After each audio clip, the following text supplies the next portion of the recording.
शिव कथा कहती है। भगवान ओगढ़दानी त्रिकालदर्शी कैलाशी का नाम लेकर माँ पार्वती जल छोड़ती है और उसमें प्राण आ जाते हैं। बालक उत्पन्न हो जाता है जिसका नाम विनायक होता है। उसी बालक का सिर भगवान गणेश जी, भगवान देवादिदेव महादेव काट देते हैं, जिससे वो गणेश बन जाते हैं। अब जरा विचार करिएगा,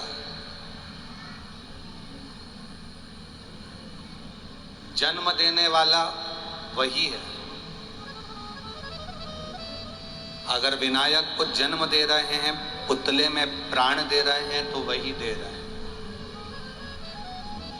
और अगर सिर काटने वाला भी है तो कोई दूसरा नहीं है। वो कौन है? देवादिदेव। जन्म उसने दिया है, मृत्यु उसने दिया, सुख उसने दिया है, दुख उसने दिया।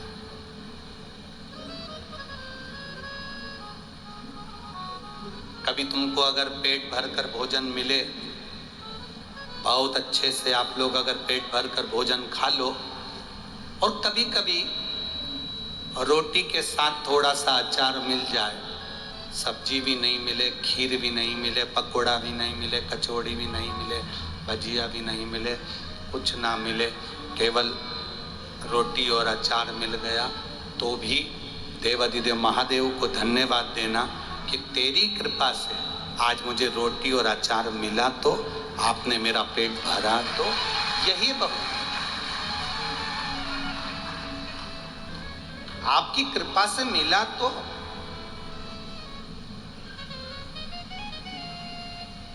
संसार में कई लोग ऐसे भी हैं जिनको 2 समय का भोजन भी नहीं मिल रहा।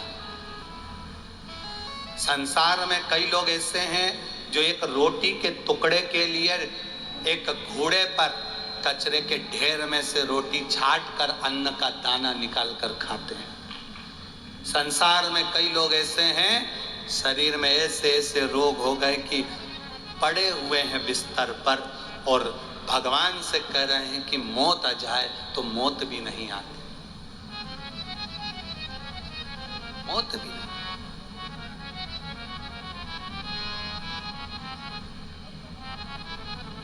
दुख उसने दिया है तो सुख वो देगा, सुख उसने दिया है तो दुख वो देगा।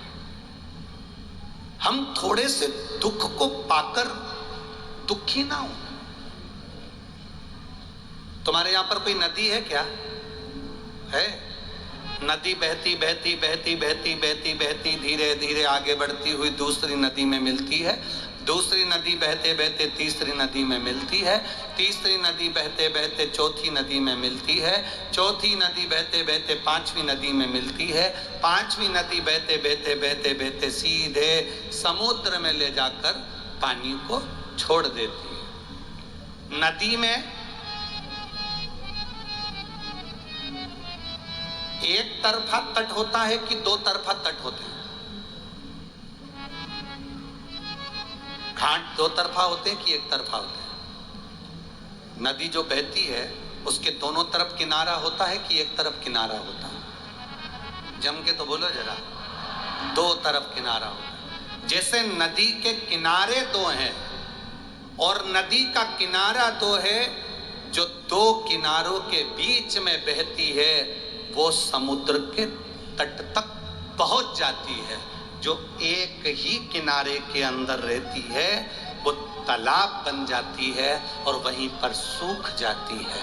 जो 2 किनारे के अंदर बह रही है वो समुद्र तक पहुंच गई है। ये 2 किनारे हैं सुख और दुख के, इसके भीतर जो बहता है वो मंजिल तक पहुंच जाता है। सुख और दुख के किनारे में जो बह रहा है, ये सुख का किनारा, ये दुख का किनारा, बीच में बह रहा है मनुष्य। एक किनारे में अगर कोई दे रहा है तो वो तालाब कहलाएगा, कुंड कहलाएगा, बावड़ी कहलाएगी, वो धूप में सूख जाएगी, गर्मी में सूख जाएगी। पर जो 2 किनारे से चल रही है, सुख दुख के किनारे में हम चल रहे हैं, दोनों तरफ से थपेड़े पड़ रहे हैं, कभी सुख आता है कभी दुख आता है, और ऐसे ही चलते चलते चलते चलते हम अपनी मंजिल तक पहुंच जाते हैं, अपनी मंजिल। थोड़ा जिंदगी में कष्ट आए, घबराना नहीं, स्वीकार करो। पार्वती जी के उपटन से जो पुतला बना उसको शंकर भगवान ने प्राण दे दिए, और बाद में जो सिर काटा वो किसने काटा? बोलो बोलो, तुम बोलो। शंकर जी। शंकर जी ने प्राण दिए थे, शंकर जी ने सिर काटा। शंकर जी सिर काटे तो जोड़ने वाला भी शंकर ही था। अब एक पत्र देखो जरा,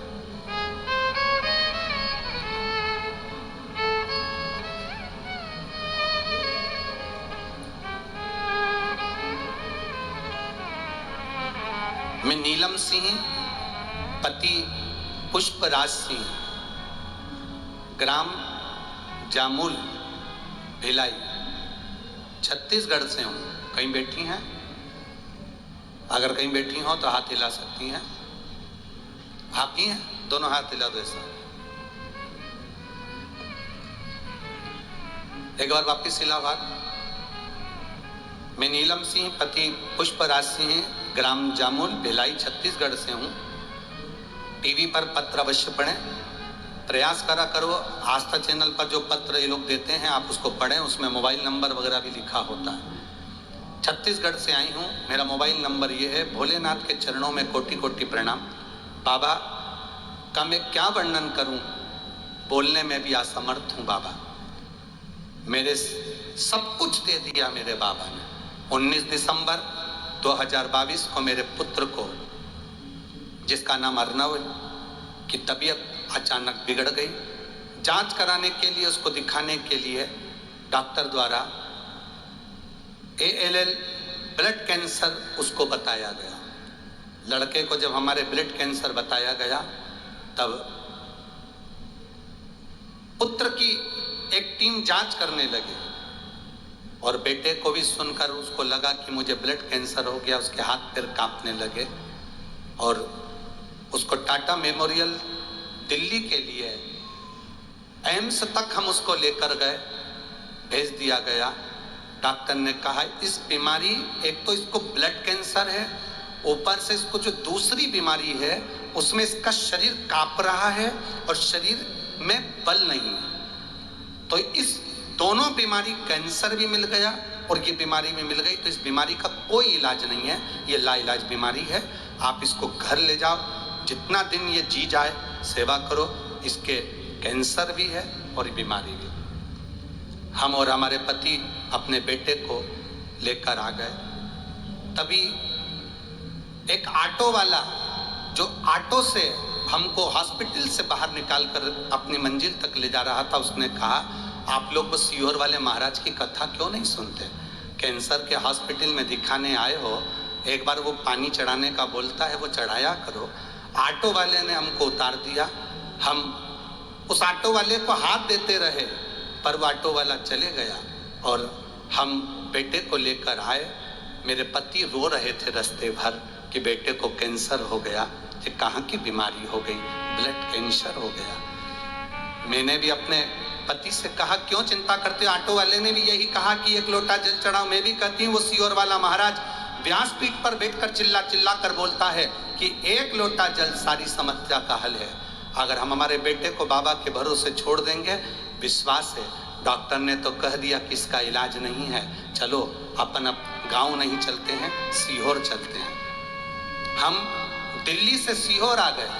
सीहोर से हमने रुद्राक्ष लिया, बाबा को प्रणाम करा, पात्री पूजन करी, बेटे से धोख दिलाई, और बाबा की रज उसके शरीर पर कुबेरेश्वर धाम की लगाई। पत्थर भी उठा लाए, कंकर, रुद्राक्ष भी लिया है। कंकर पर जल चढ़ाते, बेटे को देते, रुद्राक्ष रात भर घलाते, बेटे को पानी पिलाते। दूसरी बार जांच कराने के लिए हमारा मन नहीं माना, हम वापिस डॉक्टर के पास दिल्ली गए, और बाबा की कृपा से दूसरी जांच जब प्रारंभ हुई तो डॉक्टर ने कह दिया पूरी रिपोर्ट नेगेटिव है, इसका ब्लड कैंसर नहीं है और ना इसको कोई बीमारी। ये शिव तत्व है। बहन ठीक है बाबू, हाथ हिला तो एक बार। श्री शिवाय नमस्तुभ्यम। बाबू आया है क्या साथ में? नहीं आया? ठीक है, बैठिए। श्री शिवाय नमस्तुभ्यम। शिव तत्व इसी को कहते और घड़ी है शंकर, कृपालु है शिव। कौन ऑटो वाला आएगा, कौन ऑटो वाला कहेगा कि एक लोटा जल चढ़ा ले बाबा? किसको फुर्सत है यहाँ? कौन को समय? किसको समय?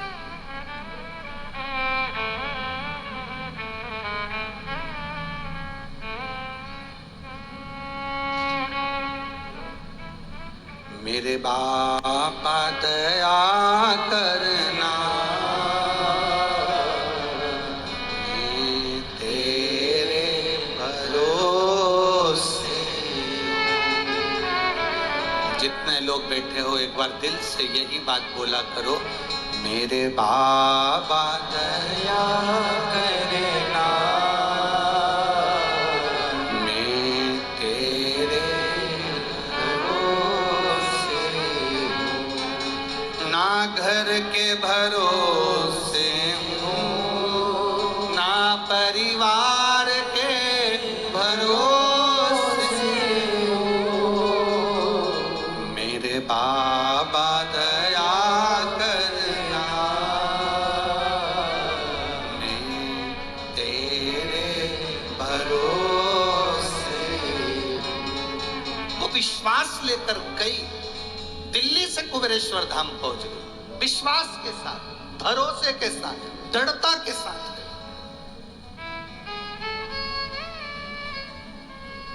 कैसे तोड़ दे वो? उसका नाम कुबेर भंडारी है, कुबेरेश्वर महादेव है।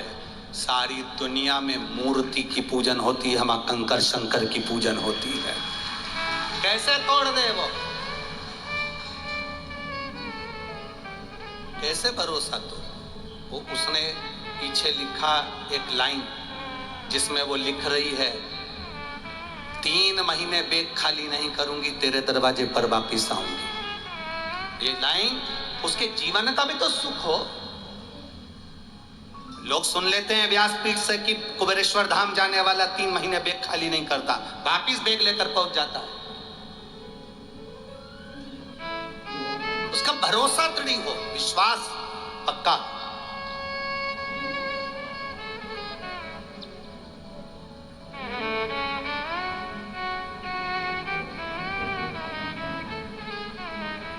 महाराज शिव कथा कर रही, शिव महापुराण की कथा कहती है, जब भगवान शंकर के तेज पुंज से षडानंद कार्तिकेय जी का जन्म मां गंगा के जल से हो रहा है। गंगा मैया 6 पुत्रों को कैसे पालती, तो संतों की धर्म पत्नियों को उन्होंने बुला लिया।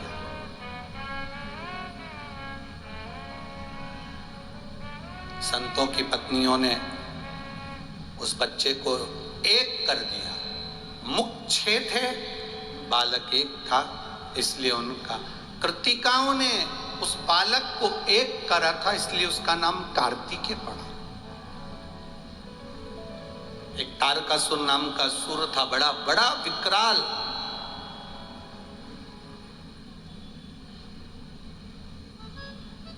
तारकासुर ने ब्रह्मलोक पर अपना कब्जा करा, वैकुंठ लोक पर अपना कब्जा करा तारकासुर ने, इंद्रलोक पर अपना कब्जा करा तारकासुर ने, गरुण लोक, वरुण लोक, पितर लोक, सारे जितने लोक हैं तारकासुर ने सब पर अपना कब्जा करा। केवल तारकासुर ने एक जगह पर अपना कब्जा नहीं करा, वो था कैलाश धाम, मृत्यु लोक। जिस कैलाश पर भगवान शंकर रहते हैं, उस कैलाश पर तारकासुर कब्जा नहीं करा।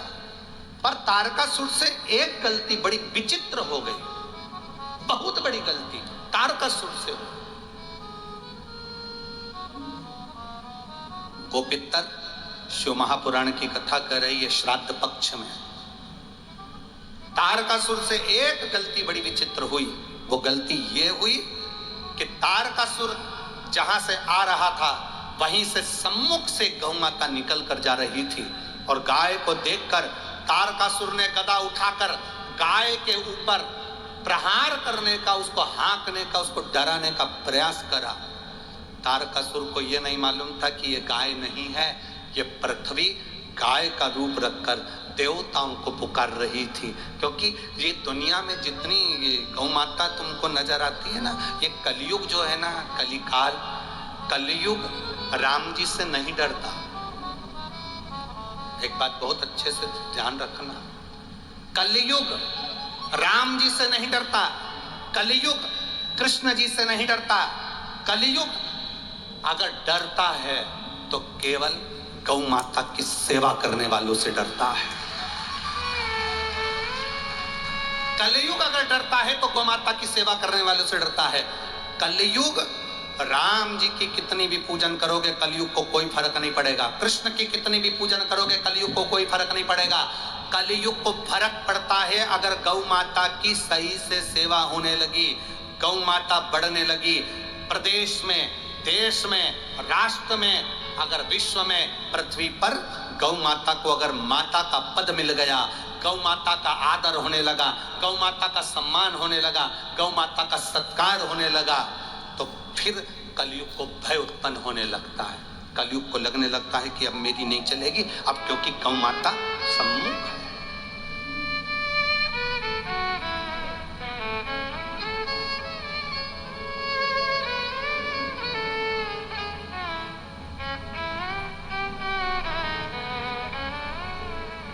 गौ माता की साक्षी है।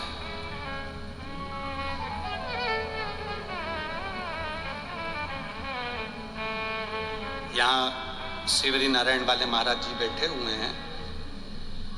आपके यहाँ जब हम शिवरी नारायण जब गए थे और आपके यहाँ जब दर्शन के लिए, महाप्रसाद के लिए जब पहुँचे थे, तो वहाँ गौ माता का जो दर्शन, आदि कादि गौ सेवाएं जो दर्शन करी, बहुत सुंदर भाव, बहुत बहुत साधुवाद है। आप जिस क्षेत्र में रहते हो वहाँ गौ माता की बड़ी सुंदर सेवा आपके द्वारा भी और आपकी प्रेरणा से भी लोग कर रहे हैं, उसके लिए बहुत बहुत साधुवाद। उसकी साधुता है, साधुवाद होना चाहिए।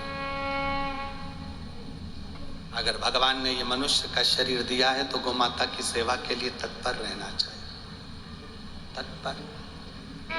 घर में गाय नहीं रख सकते, गाय नहीं पाल सकते, तो अपने घर से प्रयास करना कि कम से कम कुछ नहीं तो 1 रुपया ऐसा निकले जो गौ माता के लिए, हमारे पूर्वजों के लिए, हमारे पितरों के लिए और हमारे लिए जिंदगी में सार्थकता। कलयुग को राम जी से तकलीफ नहीं, कलयुग को कृष्ण भगवान से तकलीफ नहीं, कलयुग को सबसे ज्यादा तकलीफ है तो गौ माता से तकलीफ, गाय से तकलीफ। क्यों? गाय की अगर सेवा होगी तो कलयुग को भागना पड़ेगा, गौ माता की सेवा होगी तो कलयुग नष्ट हो जाएगा, गौ माता की सेवा होगी तो कलयुग बर्बाद हो जाएगा। तो कलयुग क्या करता है कि गाय माता की सेवा नहीं होने देता। कलयुग क्या करता है कि गौ माता की सेवा में विघ्न उत्पन्न करता है। कलयुग क्या करता है, गाय को बचाने की जगह कलयुग गाय को काटने के लिए तत्पर रहता है। भागवत जी सुनिए आप लोगों ने, अरे बोलो तो जम के सुनिए। भागवत जी में चरित्र आता है, राजा परीक्षित मुकुट धारण कर कर नगर के लिए निकला बाहर। क्या देखा? एक गाय और एक बैल को एक राजा मार रहा था। सुनिए कथा। एक राजा एक गाय और बैल को मार रहा था। पूछा तुम कौन हो? वो कहता है मेरा नाम धर्म है। धर्म? बैल? हाँ, तुम्हारे तो 4 चरण होते थे, तुम एक पांव पे खड़े हो, मेरे 3 चरण काट दिए, एक बचा, कलयुग बचा। गौ माता को देखा, तू कौन है? गाय कहती मैं पृथ्वी। तो तू रो क्यों रही है? ये कलयुग मुझे मार रहा, ये कलयुग मुझे नष्ट कर रहा। राजा ने कलयुग के ऊपर प्रहार करा। कलयुग के ऊपर प्रहार करा तो कलयुग ने देखा कि ये गाय मेरी निंदा करी है, इसको छोड़ूंगा नहीं। आप में से कई लोग ऐसे हैं, अगर कोई तुम्हारी बुराई करता है, तुम्हें गाली दे देता है, तुम्हें अपशब्द कर देता है, शादी में, ब्याह में, फंक्शन में कोई तुम्हारा अपमान कर देता है, तो तुम भी कह देते हो देख लिया ना इसको तो मैं निपटा कर मानूंगा, इसको तो छोड़ने वाला नहीं। बोलो सही है कि गलत? कलयुग ने भी ये अपना लिया। कलयुग ने ये सोच लिया, इस गौ माता को मैं कलयुग में अच्छे से रहने नहीं दूंगा, दर बतर भटकाऊंगा इसको। अगर ये बच गई तो कलयुग नहीं बचेगा, और अगर कलयुग चाहता है गाय ना बचे, गाय समाप्त हो जाएगी, तो कलयुग और बढ़ जाएगा। ये पृथ्वी के पाप को आज भी गौ माता अपने सींगों पर धारण करी हुई है। आज भी गौ माता पृथ्वी को अपने इन पापों को अपने सींगों पर धारण करके रखी है कि तुम्हारा पाप मत बढ़ने दो रे। गौ माता की सेवा करो, सेवा करो।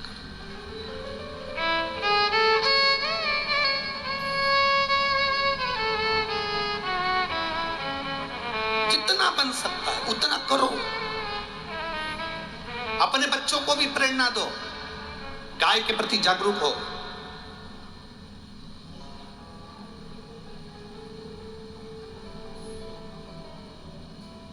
प्रबलता सामने,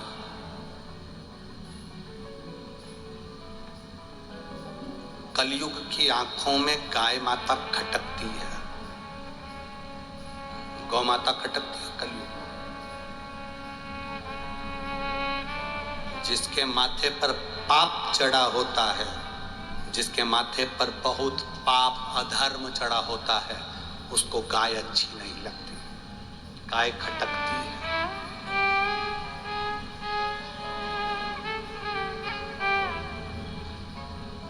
मेरा तो केवल इस व्यासपीठ से आप सब से केवल इतना ही निवेदन कर सकते हैं,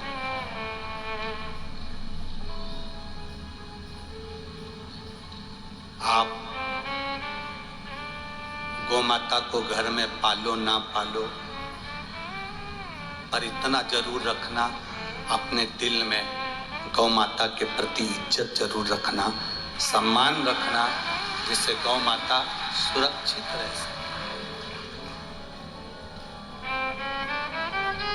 आज गौशालाओं में गौ माताओं का आदर हो रहा है, सम्मान हो रहा है, सत्कार हो रहा है, पर निवेदन, कई गौशाला ऐसी हैं जिनमें गाय भूखी भी रहती है। धन आता है, कहाँ जाता है मालूम नहीं पड़ता। प्रयास करो, प्रयास।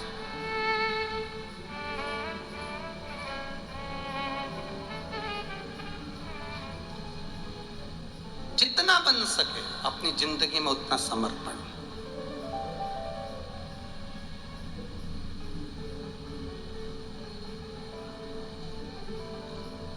जितना बन सके उतना समर्पण अपनी जिंदगी में करते जाओ। आज इस व्यासपीठ से 16 सरात की इस कथा से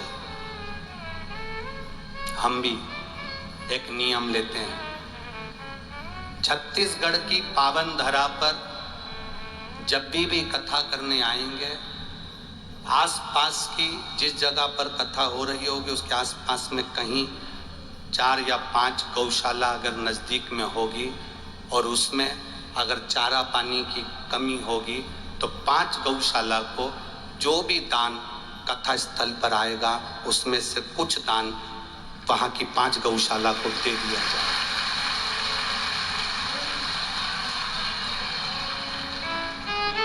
जिससे उस गौशाला के अंदर गौ माता प्रेम से पा सके। पर धन देंगे तो उस गांव की गौशाला को दे रहे हैं तो उस गांव के 5 सदस्य के सामने देंगे, जिससे वो धन गाय में लगे, नहीं तो मालूम पड़े वो कहीं ना कहीं चले जाए तो कहाँ लगे। उसमें सहयोग आप लोगों का भी चाहिएगा। इधर उधर कहीं फालतू पैसा, तुम्हारे क्षेत्र के पास में कभी कथा हो तो अपनी गुल्लक में 2-2 रुपये आप जोड़ सकते हो। और जब सीहोर विठले सेवा समिति का कोई कार्यालय लगे तो वहाँ जाकर आप भले 2 रुपया भी जमा करो, तो वो रुपया इस भाव से जमा करना कि हमारे क्षेत्र की 5 गौशाला में वो पैसा जाएगा। गाय पाए, चारा खाए, अन्न भाग ग्रहण करे, ग्रहण करे, सबरे उससे सबरे। जैसे हमारे सीहोर का हमने नियम बना रखा है। सीहोर आप लोग जो जितने लोग भी ऑनलाइन दान करते हो, हमने सीहोर का भी नियम बना कर रखा है। जितने लोग दान करते हैं हमारे क्षेत्र में, सीहोर के आसपास की 5 गौशाला ऐसी देखते हैं जिसमें चारे की जरूरत पड़ती है, तो उनको ट्राली भर भर कर, जो आप लोग दान करते हो उसमें से ट्रालियों में भर भर कर चारा उन 5-6 गौशालाओं में भेज दिया जाता है।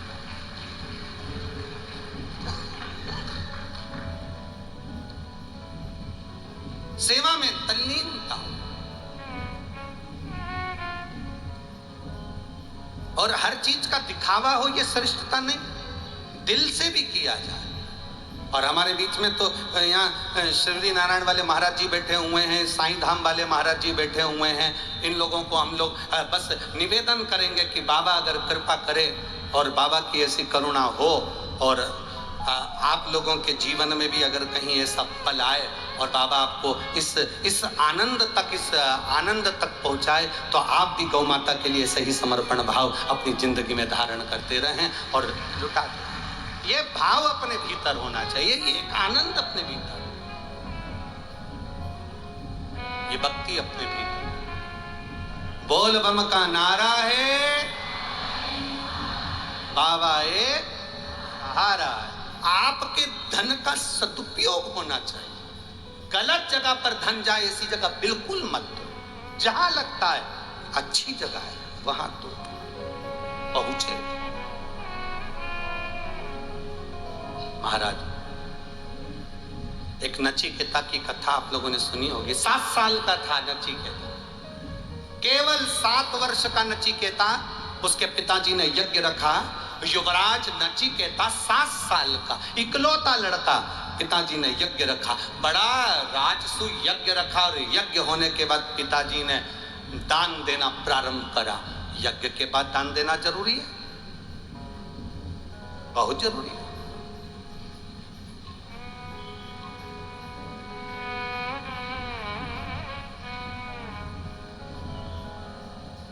यज्ञ के बाद दान देना प्रारंभ करा। अब दान दे रहे थे पिताजी, तो उनके पास में गाय बहुत सारी थी, तो उन्होंने गाय दान दी, गौ माता का दान किया।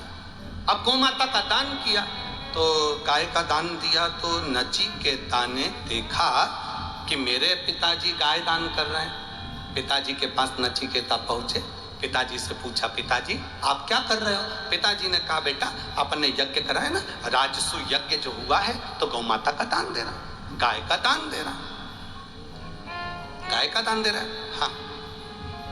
तो नचिकेता ने कहा, पिताजी आप गाय का दान तो दे रहे हो, पर बात ऐसी है पिताजी कि आप जितनी भी गाय दान में दे रहे हो वो सारी की सारी बूढ़ी, जो दूध नहीं देती, केवल हड्डी का ढांचा हो रही है, शरीर में मांसी नहीं है, दुर्बल, बीमार, बूढ़ी। नचिकेता ने कहा, पिताजी ऐसी गाय तुम दान दे रहे हो? राजा ने कहा नचिकेता से, तुम मेरे बेटे हो, तुम मुझे ज्ञान मत दो। बेटा, मैं ये सब दान देने के बाद में अब मैं राज सिंहासन पर नहीं बैठूंगा, अब मैं संत बन जाऊंगा, मैं साधु, मैं सन्यासी बन जाऊंगा। तो मैं चाहता हूं अच्छी अच्छी गाय तेरे पास में रह जाए। अगर तेरे पास में अगर बेकार गाय रह जाएंगी जो दूध नहीं देती, ऐसी गाय रह जाएगी, तो तू बाद में हमको कोसेगा कि मेरे पिताजी ने मुझको कैसी गाय दी। नचिकेता ने कहा, पिताजी संन्यास लेने जा रहे हो और अभी भी तुम्हारे अंदर मोह फंसा हुआ है कि अच्छी गाय बेटे को दे दूं और बेकार गाय का दान कर दूं। ये मोह, ये आसक्ति तुम्हारे भीतर फंसी हुई है। ये मोह, ये आसक्ति तुम्हारे अंदर फंसी हुई है।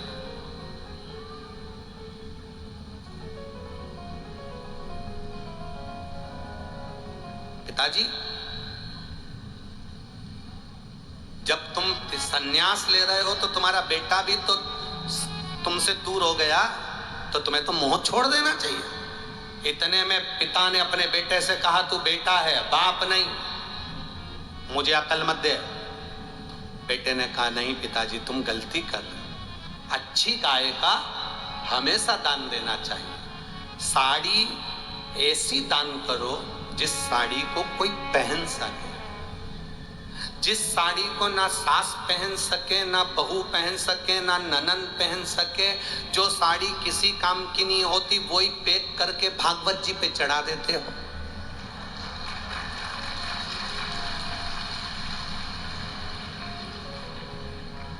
जब तुम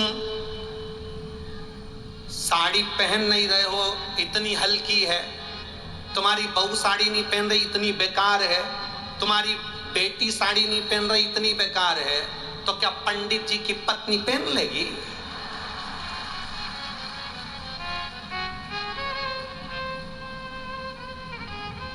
ऐसी साड़ी दान करने से कौन सा मतलब है? कोई कोई मिठाई का डब्बा ऐसा होता है उसे लोग खोलते ही नहीं है। दिवाली पे आता है, इनके आया, इनके यहाँ से पैक की पैक उनके यहाँ गया, उनके यहाँ से इनके आया, इनके यहाँ से उनके आया, आखिरी में फिर वहीं आ गया, आखिरी में सब आए। क्या सोन पापड़ी? सब समझदार बैठे हो रहे तुम लोग, तो गजब है। उतने भी तुम लोग समझ जाते हो, बोलने ही नहीं पड़ता हो। अब इधर से चला उधर, उधर से चला उधर, उधर से चला उधर, उधर घूमते घूमते घूमते घूमते वापिस में करो क्या? देओ, अच्छा देने का प्रयास करो, बेकार। जितना अच्छा समर्पित कर सकते हो उतना दो। नचिकेता ने अपने पिताजी को समझाया, पिताजी नहीं माने, पिताजी को क्रोध आ गया, मेरी औलाद होकर मेरे से मुंह मिलाता है।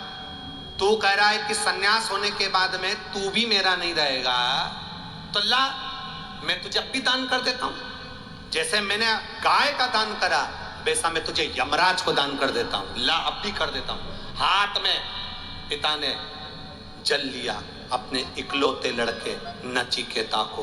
बाप ने कह दिया, मैंने यमराज को दिया, यमराज को दे दिया मैंने अपना बेटा। चल निकल यहां से। बेटे को धक्के मारकर निकाला गया।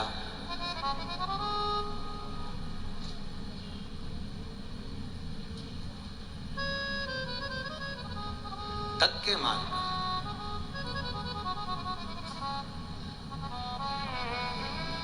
गौ माता के पास में बैठकर कोई अपनी बात कहता है तो कृष्ण तक पहुंचती है। किसके तक? कृष्ण तक। नंदी बैल के नजदीक में बात कही तो शिव तक पहुंचती है। और भैंस के पास में बैठकर कोई बात करी जाती है तो वो यमराज तक पहुंचती है, यम तक। वो बात यमराज तक पहुंचती है।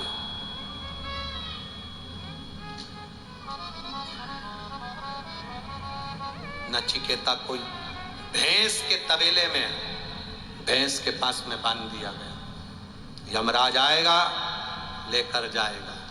5 दिन नचिकेता ने ना कुछ खाया ना पिया। 7 साल का बेटा नचिकेता आखिरी में यमराज को दान दिया था तो यमराज आ गया। यमराज आया। नचिकेता को यमराज ने देखकर कहा, यमराज बोले, नचिकेता तुम मुझे पहचान? नचिकेता बिल्कुल पहचान। मेरी माँ बचपन में कहानी सुनाती थी बड़ा विकराल स्वरूप, बड़ा काला स्वरूप, बड़े बड़े दांत, मुकुट, गदा, भैंसा, रस्सी। मेरी माँ ने कहा था मैं आपको देख रहा हूं, आप यमराज हो। यमराज कहते हैं तुम्हें भय नहीं लग रहा? नचिकेता कहते भय लगने वाली बात कौन सी है, मेरे पिताजी ने तो तुमको दिया ही है, बलि चढ़ाने के लिए दिया है, अर्थात मैं मर चुका हूं, ले जाओ चढ़ा दो बलि। यमराज ने कहा नहीं नचिकेता, मैं तुझे लेकर नहीं जाऊंगा, मैं तुझे मार नहीं सकता, मैं तुझे मार नहीं सकता। नचिकेता 7 साल का बेटा मुस्कुराते हुए बोलता है मेरे पिता ने जब तुमको दे दिया कि मेरा बेटा मर गया, तुम्हें यमराज को देता हूं, तो तुम्हें तो मारना चाहिए, तुम लेने के लिए आए। यमराज जब पृथ्वी पर आता है किसी को लेकर जाता है, तुम बिना लिए जा ही नहीं सकते, तो तुम कैसे कह सकते हो कि मुझे नहीं मारोगे? नहीं नहीं, यमराज कहते हैं मैं तुझे नहीं मार सकता। नचिकेता मैं तुझे नहीं छू सकता, मैं तुझे मार नहीं सकता। क्यों? किस लिए? गोपितर शिव महापुराण कथा का लाभ ले रहे हो। जितने लोग आस्था चैनल पर कथा सुन रहे हैं, जितने फेसबुक यूट्यूब पर कथा सुन रहे हो, जितने इस मोबाइलों पर कथा सुन रहे हो और जितने इस ग्राउंड के अंदर बैठकर कथा सुन रहे हो, बड़े ध्यान से सुनना कि अपने पूर्वजों के मोक्ष के लिए गोपितर शिव महापुराण की कथा श्राद्ध पक्ष में श्रवण कर रहे हो। उसमें नचिकेता का ये यमराज नचिकेता को एक कथा सुना रहा।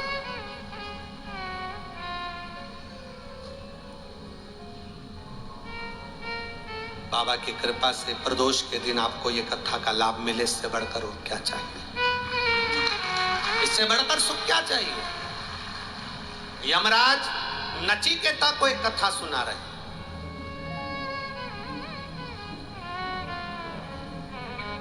यम के मुख से पहली बार कथा निकल रही है। कितने भी शास्त्र, कितने भी वेद, कितने भी पुराण उठाकर देख लीजिए। उद्धव उवाच, अर्जुन उवाच, कृष्ण उवाच, धर्मराज ने कहा, इन्होंने कहा, सनकादि ऋषि ने कहा, ब्राह्मण ने कहा, सब मिलेगा, पर कोई कथा ऐसी नहीं मिलेगी जिसमें लिखा होगा कि यमराज ने कहा। यमराज कहते कम है, करते ज्यादा। यमराज कहते कम है, करते ज्यादा है। तो श्राद्ध पक्ष में अगर ये कथा सुनने को मिल रही तो कितने किस्मत, कितना भाग्य है आपका और हमारा। हमारे पूर्वजों को पार लगाने के लिए कथा हमारे जीवन का एक आनंद है। गोपितर शिव महापुराण की कथा जीवन का एक सुख है, जीवन का एक आनंद। नचिकेता सुनो, मैं तुम्हें कहानी सुनाता हूं, एक कथा सुनाता हूं। नचिकेता यमराज को देख रहे हैं, यमराज नचिकेता को देख रहा है और दोनों के बीच में संवाद चालू हो जाता है। यमराज ने कहा सुनो नचिकेता,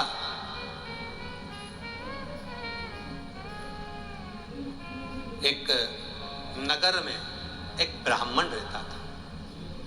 ब्राह्मण के पास में बड़ी सुंदर 5 गायें थी, बड़ी सुंदर 5 गाय।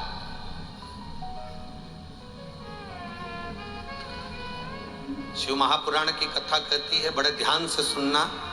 कभी जिंदगी में अगर मौका मिल जाए, कभी जीवन में तुम्हारे घर में गौ माता हो या कोई गौशाला हो और तुम्हें मालूम है कि ये गाय का ही दूध है, ये गौ माता का ही दूध है, तो कभी जीवन में अगर मौका मिल जाए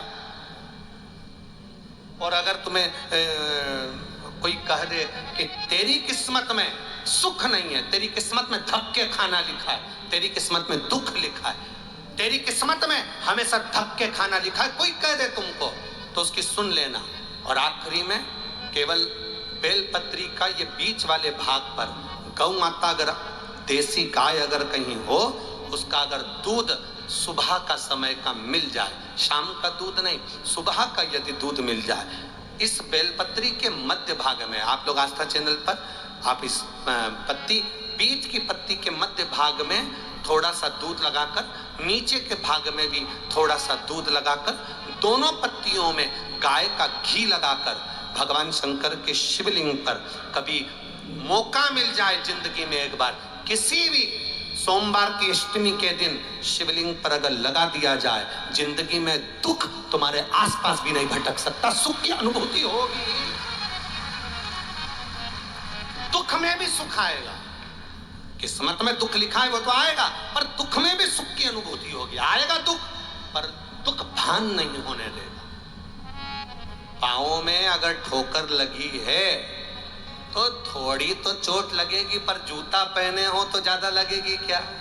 जम के तो बोलो रे, नहीं लगे, क्योंकि जूता पहन रखा है, तुमने पहले से सेफ्टी कर रखी है, तो चोट नहीं लगेगी। ठोकर लगी, कष्ट हुआ, पाँव में थोड़ा कष्ट हुआ, पर इतना नहीं हुआ। अगर नंगे पैर होता, चोट लगती तो ज्यादा लगती, ज्यादा आनंद।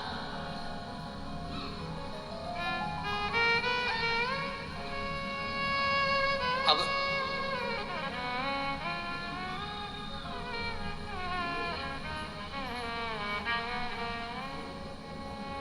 बेलपत्री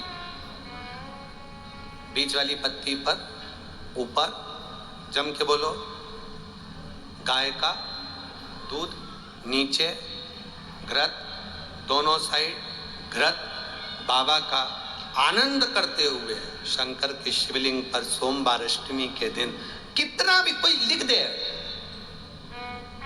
कोई तुम्हारे भाग्य को भी लिख कर दे कि तेरी किस्मत में ये दुख लिखा है, आएगा दुख, मना नहीं, पर एक बेलपत्र और गौ माता का दूध जीवन में कितना बड़ा भी दुख आ जाए उसको टाल देता है। इसलिए शंकर जी का अभिषेक गाय के दूध से होता है। गाय के दूध से भगवान देवाधिदेव महादेव का अभिषेक होता है। अब आज के जमाने में तो ना जाने कहां कहां का दूध लेकर आ जाए, तो भगवान शंकर को थैली का दूध, पाउडर का दूध, ना जाने कौन कौन सा, पर नहीं, भगवान के साथ में कभी छल नहीं करना। अगर आपके पास में गाय का दूध हो तो शिव जी को चढ़ाओ, गाय का दूध नहीं हो तो कोई नहीं कहेगा तुमसे कि दूध चढ़ाओ, आप तो भगवान शंकर को जल चढ़ा के आ जाओ। जल भी नहीं हो, बेलपत्र चढ़ा दो, बेलपत्र नहीं हो, शिव जी की उठा के शिव जी को चढ़ा दो। अब वो बेलपत्र भी नहीं हो तो भगवान शंकर के मंदिर में झाड़ू लगा दो, झाड़ू भी नहीं हो तो अपने पास जो कपड़ा उससे भगवान के मंदिर को पोंछ दो, वो भी नहीं हो सके तो मंदिर में शंकर जी के ऊपर जो फूल पत्ती पड़े हैं उसी को उठाकर भगवान शंकर का श्रृंगार कर दो। ये भी नहीं बने तो उनके दरवाजे पर जो दिए लगे पड़े हैं, ठंडे हो गए, बुझ गए, उन दियों को उठा के कोने में ले जाकर रख दो। अगर इतना भी ना बने तो मंदिर में कहीं जाला हो रहा हो, गंदगी हो रही हो तो उसको झाड़ दो। इतना भी ना बने तो मंदिर के बाहर से निकल कर जाओ तो शिखर का दर्शन करते हुए चले जाओ तो जीवन का कल्याण हो जाता है। शिखर दर्शनम सर्व पापनाशनम। शंकर के पास गए हो तो सुख का अनुभव होगा। एक पत्र आया है, देखिए।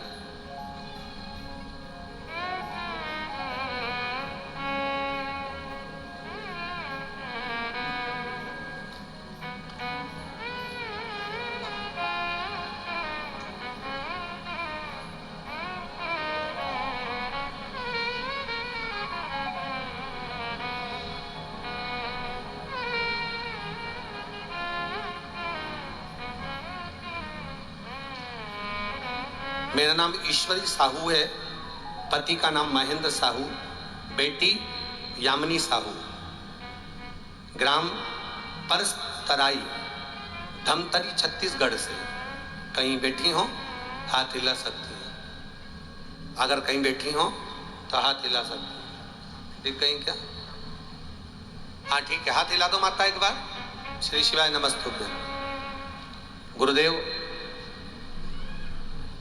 मुझे तो भरोसा नहीं था भगवान पर, मैं भगवान पर भरोसा नहीं करती थी। जो है वो सब लिख रही हूँ, मेरा विश्वास कभी भगवान पर नहीं होता था, क्योंकि अपना कर्म करो उसमें फल है, पर विश्वास आपने इतना जगा दिया कि विश्वास हो गया। मेरी बेटी 16 साल की थी तब से उसके बच्चेदानी में एक गठान हो गई थी। 16 साल की उम्र में बेटी के बच्चेदानी में गठान हो गई। जब उसका पेट दुखा, डॉक्टर को दिखाया तो बताया उसके पेट में एक बच्चेदानी में गठान है। डॉक्टर को बताया, 1.5 साल तक इलाज चला, पर वो बच्चेदानी की गठान बढ़ती रही, कम नहीं हुई, कोई सुधार नहीं हुआ। मेरी बेटी बहुत रोती थी, उसको तकलीफ होती थी। मेरे पड़ोसी रोज मंदिर पूजा करने जाती थी, उन्होंने मेरी बेटी से पूछा, तू रोती रहती है, क्या हो गया तुझे? कहा, मेरे डॉक्टर ने मेरी बच्चेदानी में गठान बताई और वो गठान बढ़ रही है, कम नहीं हो रही। तब ये इलाज चलते चलते बहुत समय हो गए। बेटी को 16 साल की बेटी को गठान बता दी और वो चलते चलते सालों निकलते चले गए गुरुदेव। अब मेरी पड़ोसन ने उससे कह दिया कि तू 1 लोटा जल शिव जी को चढ़ाया कर, उसी पानी को तू पी लिया कर। मेरी बेटी मुझसे कहती है, मम्मी पशुपतिनाथ का व्रत कर लूं क्या? पास वाली काकी बोली है। मैंने भी मना नहीं करा, उसको पशुपतिनाथ व्रत करने का बोल दिया। शिव जी को 1 लोटा जल चढ़ाती, आचमन करती। बाबा का मैं क्या गुणगान करूं गुरुदेव। बेटी को दूसरी बार जांच कराने के लिए जब हॉस्पिटल लेकर गए, 2023 में बेटी की जब सोनोग्राफी कराई तो पता चला कि पूरी गांठ उसकी गल चुकी है और मेरी बेटी अब ठीक है। ये पत्र में, बाबू ठीक है? दोनों हाथ हिला दो एक बार। श्री शिवाय नमस्तुभ्यम। बैठी है, बैठी है। शिव तत्व इसी को कर, वो घड़ी इसी को कर। भरोसा, दृढ़ता आपकी जितनी पक्की होगी, परमात्मा उतने नजदीक होगा। एक पत्र और है, देखिए। इस पत्र में मैं साधना आर्य, पत्नी राकेश आर्य, केलाबाड़ी, दुर्ग, छत्तीसगढ़ से हूं। कहीं बैठी हो तो हाथ हिला सकती हैं। अगर कहीं बैठी हो तो हाथ हिला सकती हैं। मैं साधना आर्य, पत्नी राकेश आर्य, केलाबाड़ी, दुर्ग, छत्तीसगढ़। मोबाइल नंबर ये है। कहाँ? अच्छा, पीछे, सामने ही है। एक बार हाथ हिला दो बहन। ठीक। श्री शिवाय नमस्तुभ्यम। गुरुदेव, मैं बाबा का क्या गुणगान करूं गुरुदेव। मेरे पति LG सर्विस सेंटर में जॉब करते हैं। बाबा का मैं क्या गुणगान करूं। बाबा की कृपा से सारा सुख है गुरुदेव, पर हमारे यहाँ संतान का सुख नहीं था। मेरा गर्भ धारण नहीं होता था, बहुत समस्या थी गुरुदेव। डॉक्टरों के हिसाब से तो बहुत सारी चीजें हमको बता दी थी। थायराइड था, PCOD और भी बहुत सारी बीमारियों का वर्णन नहीं कर सकते गुरुदेव, इतनी बीमारियां थी। मेरी मम्मी ने कहा, तू पशुपति व्रत कर ले, शिव जी के मंदिर जाया कर, 1 लोटा जल चढ़ा, गर्भ ठहरेगा। सफेद आंकड़े की जड़ को पति के साथ लेकर आना, कमर में बांधना, शिव जी के मंदिर में जाकर तुमरुका जी के नाम से 21 बार घुमाकर। मैंने बांधा। 1.5 महीने के अंदर मेरा गर्भ ठहर गया गुरुदेव। 1.5 महीने में गर्भ तो ठहर गया गुरुदेव, पर वर्णन क्या करूं। डॉक्टरों को दिखाया, डॉक्टरों ने जांच करी, उन्होंने कहा इस बच्चे को मत रखिए। धीरे धीरे समय निकला। 4 महीने तक डॉक्टर एक ही बात कहते रहे, इस बच्चे को मत रखो। 5वें महीने में फिर जांच हुई। जांच करने पर डॉक्टर ने कह दिया, ये बच्चा सोनोग्राफी के हिसाब से इसकी रीढ़ की हड्डी नहीं है और बच्चा टेढ़ा पैदा होगा, बेकार पैदा होगा, बाद में तुम रोगी, इसलिए इस बच्चे को तुम हटा दो। जिस तरह से बच्चा पैदा होगा, डॉक्टर ने मुझे फोटो दिया कि तुम्हारा बच्चा इस तरह से टेढ़ा होगा। इस फोटो को आप देख सकते हो, जिसमें बच्चे की रीढ़ की हड्डी जो डॉक्टर ने उसको बताई थी वो इस तरह से टेढ़ी रहेगी। नॉर्मल होती है ऐसी, पर बच्चे की रीढ़ की हड्डी इस तरह से टेढ़ी रहेगी, पूरी कमर, हाथ पैर उसके टेढ़े रहेंगे। डॉक्टर ने कह दिया। आखिरी में मेरी माँ ने कहा, चल अपन कथा सुनने चलते हैं। हम भिलाई के जयंती स्टेडियम में कथा सुनने आ गए। बाबा की धूल को गर्भ से लगाए। बाबा से कहा, बाबा डॉक्टर हर महीने कह रहा है कि इस बच्चे को गिरा दो, इस बच्चे को साफ करा दो, ये बच्चा ठीक नहीं, इसकी रीढ़ की हड्डी नहीं, इसका शरीर में इसकी हड्डी नहीं है, बच्चा टेढ़ा पैदा होगा, बेकार पैदा होगा। पर बाबा बड़ी मुश्किल से तो गर्भ ठहरा, कई सालों के बाद औलाद हो रही है, कैसे गिरा दे। बाबा को प्रार्थना करी, जयंती स्टेडियम में बैठकर कथा सुनकर बाबा से कहकर आ गए। और बाबा की कृपा से हमने भी दृढ़ता ले ली कि अब बच्चा जो भी हो, क्योंकि इतने सालों के बाद हो रहा है, बच्चा तो था ही नहीं, बाबा ने दिया, बाबा संभालेगा। 29 जुलाई को मेरे घर में 2023 29 जुलाई को संतान की प्राप्ति हुई। डॉक्टरों ने जांच करा, मेरा बच्चा पूर्ण तरह से स्वस्थ हुआ, जिसका मैं फोटो लगा रही हूं। उसकी रीढ़ की हड्डी भी है और वह बच्चा पूर्ण तरह से स्वस्थ है डॉक्टर के हिसाब से। बच्चे का फोटो आप टीवी पर देख सकते हैं। अगर वह बच्चे लाई हो तो गोदी में उसको ऊंचा कर ले, अगर बच्चे को लेकर आई हो तो उसको ऊंचा कर ले। लाई है तो उसको ऊंचा कर लो, चैनल पर आप वहीं से उसको दिखा दीजिए। श्री शिवाय नमस्ते।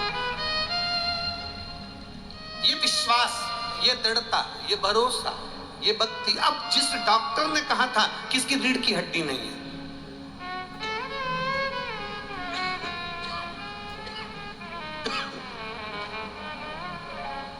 जिस डॉक्टर ने कहा था इसकी रीढ़ की हड्डी नहीं है, जिस डॉक्टर ने कहा था इसका पांव हाथ काम नहीं करेगा, वो डॉक्टर ही लिख कर दे दिया कि ये बच्चा पूर्ण तरह से स्वस्थ है और इसका पूरा शरीर अच्छा है। ये शिव तत्व है, ये उखड़ी। तेरी कृपा बिना न हिले एक भी। बैठ जाइए बहन, बच्चे को लेके बैठ जाओ। तेरी कृपा बिना न हिले एक भी, लेते हैं श्वास तेरी कृपा से। बखान क्या करूं मैं रातों के ढेर का, चपटी बबूत में खजाना कुबेर का। हे गंगाधार मुक्ति द्वार ओमकार तू, भोले ओमकार तू। आयो शरण किया शंभुतार। क्यों ना आए, आपने पुकारा वो आया। दिल से बुलाओगे, दिल से अरे सुन के भक्तों की पुकार, हो के नंदी पे सवार, काशी नगरी से आए हैं मेरे भोलेनाथ। के भक्तों की पुकार, हो के नंदी पे सवार, काशी नगरी से आए हैं मेरे भोलेनाथ। सुन के भक्तों की पुकार, नंदी पे सवार, काशी नगरी से आए मेरे भोलेनाथ। सुन के भक्तों की पुकार, हो के नंदी पे सवार, काशी नगरी से आए मेरे भोलेनाथ। भाव से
काशी नगरी से आए हैं मेरे भोलेनाथ। सुन के भक्तों की पुकार होके नगरी पे सवार।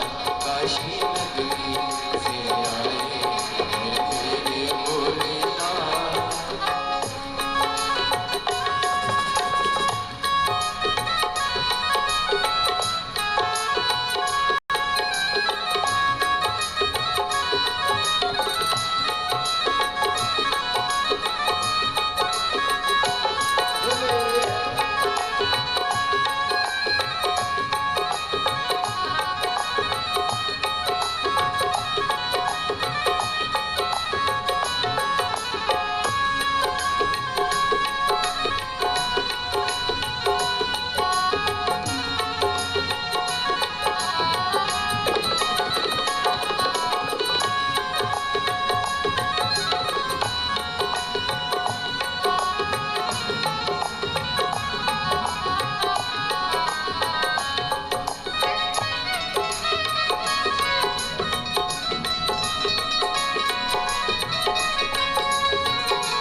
छाला पहने भोले जटाओं में गंगा। जब चमचमकता है माथे पे चंदा। छाला पहने भोले जटाओं में गंगा। जब चमचमकता है माथे पे चंदा। गौरा मैया करे सिंगार होके नंदी पे सवार। काशी नगरी से आए हैं मेरे भोलेनाथ। सुन के भक्तों की पुकार होके नंदी पे सवार। काशी नगरी से आए हैं मेरे भोलेनाथ।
भक्तों की पुकार होके नंदी पे सवार। काशी नगरी से आए हैं मेरे भोलेनाथ। काशी नगरी से आए मेरे भोलेनाथ। काशी नगरी से आए हैं मेरे भोलेनाथ।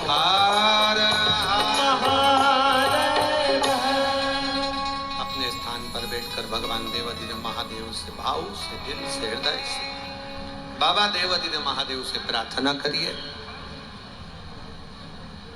दिल से बाबा से अपने मन की बात कहिए। जहां जगह मिले वहां बैठो और दिल से प्रार्थना करो, क्योंकि इतनी दूर दूर से आए हो बाबा से कहने के लिए। अपने मन की बात बाबा से कहिए। जिस कामना से आए हो वो कामना बाबा के सम्मुख में भाव से कहिए।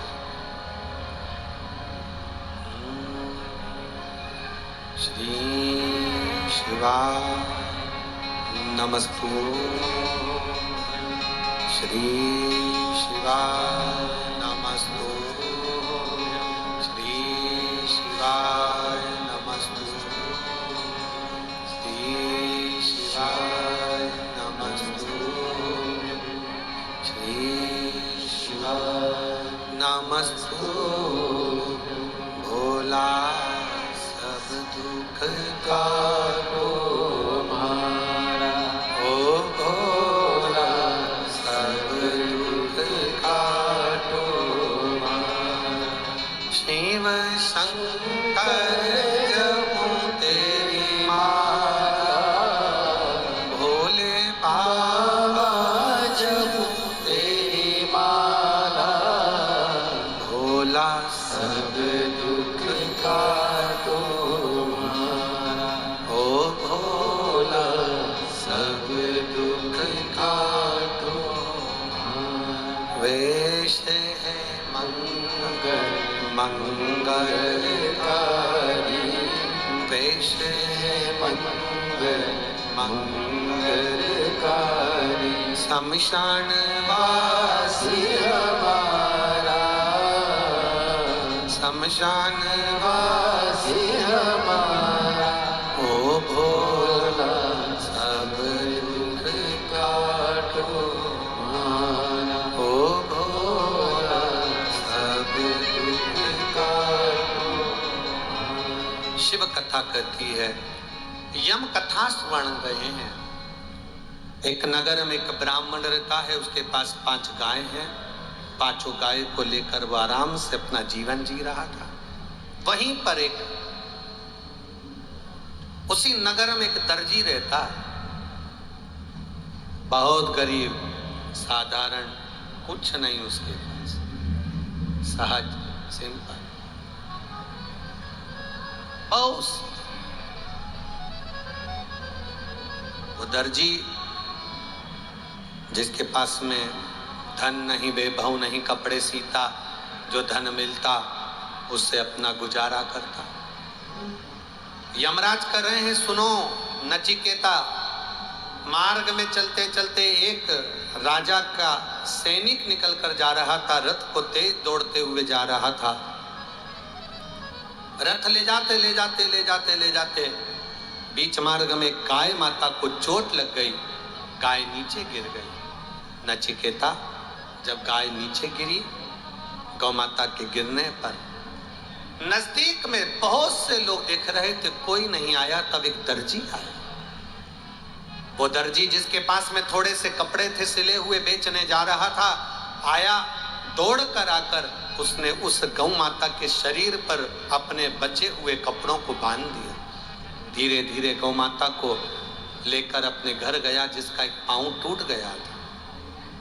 यमराज कह रहे हैं, नचिकेता, उसने गौ माता की सेवा करी, गौ माता ठीक हो गई। ब्राह्मण को सूचना मिली कि मेरी गाय दर्जी के घर पर है। वो गाय को लेने के लिए गया और गौ माता को लेकर आया। श्राद्ध पक्ष की यह पावन कथा बड़े ध्यान से सुनो। गौ माता को जब वो लेकर आ गया, ब्राह्मण दर्जी को थोड़ा सा धन देने लगा। दर्जी ने मना कर दिया, मैं ये धन नहीं ले सकता, क्योंकि मैंने गौ माता की सेवा करी, धन लेकर करूंगा क्या? धन नहीं। ब्राह्मण चले गया। समय के बाद दर्जी ने कपड़े सिलकर दूसरे नगर में बेचने जाने लगा। वहीं पर दर्जी के प्राण छूट गए। घर में धर्म पत्नी और बेटे को मालूम पड़ा कि पति मर गया, पिता चले गए। दोनों रोने लगे, रुदन आ गया। समय निकलता गया, दोनों रो रहे हैं, समय निकल गया। एक दिन पत्नी मन में विचार कर थोड़े से कपड़े लेकर बेचने के लिए गई। नदी के तट पर बैठी थी, आंख से आंसू बह रहे थे। जिस गौ माता की उसने सेवा करी थी वो गाय उसके पास में खड़ी हो गई और गौ माता खड़ी होकर देख रही है। पत्नी को याद आया कि मेरे पति भी एक गाय को लेकर आए थे, मुझे लगता है वही गाय है। मेरा पति चले गया, हे गौ माता अब मैं करूं तो करूं क्या। गाय में से एक देवी प्रकट हुई। देवी प्रकट होकर उसी समय पर उस दर्जी की पत्नी से कहने लगी, तुम क्यों रोती हो? तुमने मेरी सेवा करी थी, मेरा पांव टूट गया था, सेवा करी थी, उसका फल तुमने कुछ नहीं लिया। आज मैं तुम्हें देना चाहती हूँ, मांगो तुम्हें क्या चाहिए मांगो। इतने में उस दर्जी की पत्नी ने कहा, अगर कुछ देना चाहते हो तो मेरा सौभाग्य, मेरा पति, मेरा सुहाग मुझे वापस दे दो, बस इससे ज्यादा मुझे कुछ नहीं चाहिए। मेरा पति मुझे दे दो। गौ माता ने अपने उदर से यम का स्मरण कर कर पति को दिया। यमराज कहते हैं, सुनो नचिकेता, एक गौ माता की रक्षा करने वाले जीव को यमराज भी हाथ नहीं लगाता, उसकी रक्षा हम स्वयं करते हैं। इसलिए नचिकेता, तुम्हारे प्राणों को हम नहीं हारेंगे, तुम्हारे प्राणों को हम नहीं लेंगे, हम तुम्हें आनंद के साथ में गौ सेवा के भाव से मुक्त करते हैं। सेवा का फल क्या होता है, सेवा का आनंद क्या होता है, ये शिव तत्व ही जानते। महाराज, समय आया, तारकासुर का संहार करने का जब समय आया, समय बीता, कुंदकेश्वर महादेव हमारे बीच में पधार रहे हैं। जोरदार ताली बजाकर कुंदकेश्वर महादेव का दर्शन करिए, भाव के साथ, आनंद के साथ। आज कथा का पंचम दिवस है, 2 दिन की कथा हो रही है, कल और परसों। भाव से, हृदय से, दिल से श्रवण करो। कल की कथा का समय तो यही रहेगा 1 बजे से 4 बजे तक। परसों की कथा का समय भी टीवी पर 1 बजे से 4 बजे तक रहेगा। पर परसों कथा जो पंडाल में प्रारंभ होगी वो सुबह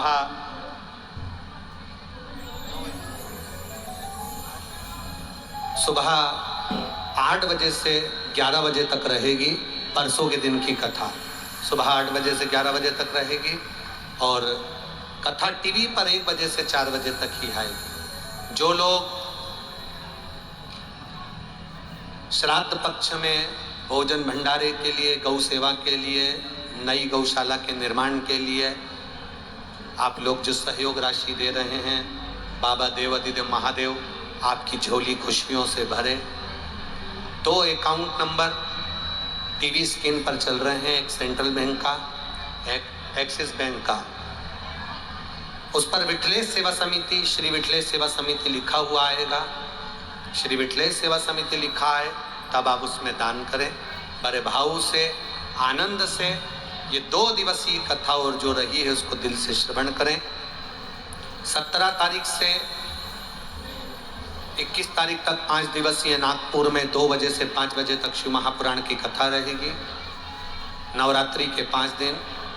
उसके बाद 26 तारीख से 1 तारीख तक शिव महापुराण की कथा अहमदाबाद गुजरात में रहेगी, 2 बजे से 5 बजे तक। उसके बाद 3 तारीख से 9 तारीख तक वृंदावन की नजदीक मथुरा की पावन धरा ब्रज रज में सुंदर कौसी में शिव महापुराण की कथा रहेगी, 2 बजे से 5 बजे तक। बड़े भाव से आप और हम श्रवण करेंगे। हर हर महादेव। जय जय श्री राधे। सभी भक्तों को हर हर महादेव, सदा जय श्री कृष्ण, श्री शिवाय नमस्तोभ्यम। व्यासपीठ को नमन करते हुए हम सबके प्रिय, हम सबके लाडले ठाकुर कल्लू जी महाराज के चरणों में नमन करते हुए, परम सत्य, परम आदरणीय, विश्वविख्यात पूज्य गुरुदेव के पावन चरणों को नमन करते हुए और आप सभी से भक्तों के चरणों में नमन करते हुए सुंदर आज पंचम दिवस की कथा हम सभी ने श्रवण करी। और जैसा कि आप सभी को ज्ञात है कि 17 अक्टूबर से 21 अक्टूबर तक दिगोरी टोल नाका उमरेड रोड नागपुर से सुंदर कथा हम सभी 5 दिवसीय श्रवण करेंगे और अपने जीवन को कृतार्थ में करेंगे। समय दोपहर 2 बजे से 5 बजे सिमरी तक। नारायण वाले महाराज जी आरती में पधारे और साईं धाम वाले महाराज जी भी आरती में पधारे। 26 अक्टूबर से 1 नवंबर तक हमारे बीच में जो कथाकार भी कथा में आए हुए हैं श्रीमद् भागवत के, वो भी आरती में पधारे। 26 अक्टूबर से 1 नवंबर तक PAPS ग्राउंड ओकनेज चौराहा रिंग रोड अहमदाबाद गुजरात से शिव महापुराण की कथा श्रवण करेंगे और अपने जीवन को कृतार्थ में करेंगे, आनंद में करेंगे। आरती का समय भी हो चुका है, आरती का आनंद हम सभी मिलकर लेंगे। साईं धाम वाले महाराज जी भी बड़े ही आदर और सम्मान से मंच पर पधारे। साथ में महामंडलेश्वर राजेश्री महंत रामदास जी महाराज अध्यक्ष छत्तीसगढ़ राजगो सेवा आयोग से बड़े ही आदर और सम्मान से मंच पर पधारे। भागवत कथा के परम रसिक कथाकार भी बड़े ही आदर और सम्मान से मंच पर पधारे। आरती का आनंद हम सभी मिलकर लेंगे। जय जय श्री राधे, हर हर महादेव, श्री शिवाय नमस्तुभ्यं।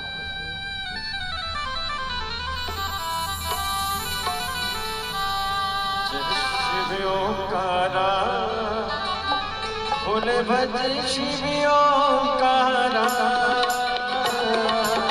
ब्रह्मा विष्णु सदा शिव बोले भोलेनाथ शिव हरे रामी गाना ओम हरे हरे हरे महादेव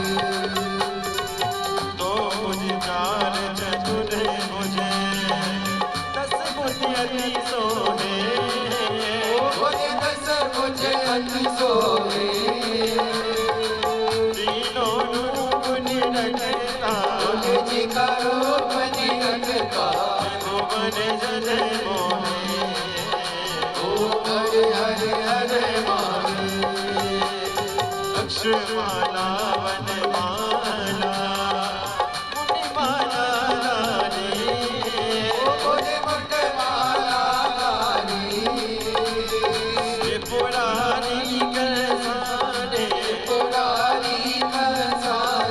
हरे माला रानी ओ हरे हरे हरे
शिव ओंकारा शिव पार्वती का प्यारा शिव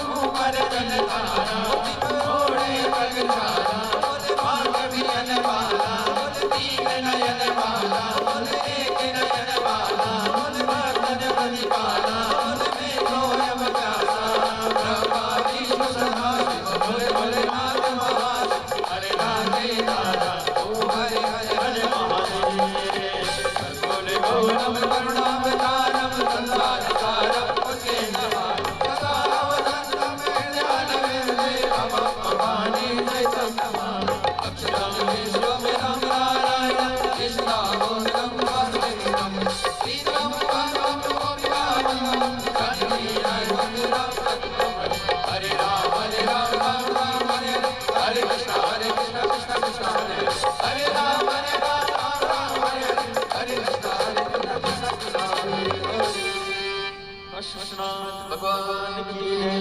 कुमरेश्वर महादेव की जय। हरि ओम मा ओम जगनेन जगनामाय जन्ता देवास्तानि धर्माणि प्रथमान्यसन्न देहनाकं महिमानः सजन्ता तत्र पूर्वे साद्याः शान्तिदेवाः ॐ एकदन्ताय विद्महे वक्रतुण्डाय धीमहि तन्नो दन्ति प्रचोदयात् ॐ गण अम्बिकायै च विद्महे कर्मसिद्ध्यै च धीमहि तन्नो श्रीगौरी प्रचोदयात् ॐ तत्पुरुषाय विद्महे महादेवाय धीमहि तन्नो श्रीरुद्रः प्रचोदयात् ॐ नानः सुगन्धिपुष्पाणि यथा कालोद्भवानि च पुष्पाञ्जलिर्मया दत्त गृह्णतां परमेश्वर श्रीशां दशभाय नमो नमः मन्त्रपुष्पाञ्जलिं समर्पयामि। कृष्णनाथ भगवान की जय। हर हर महादेव, हर हर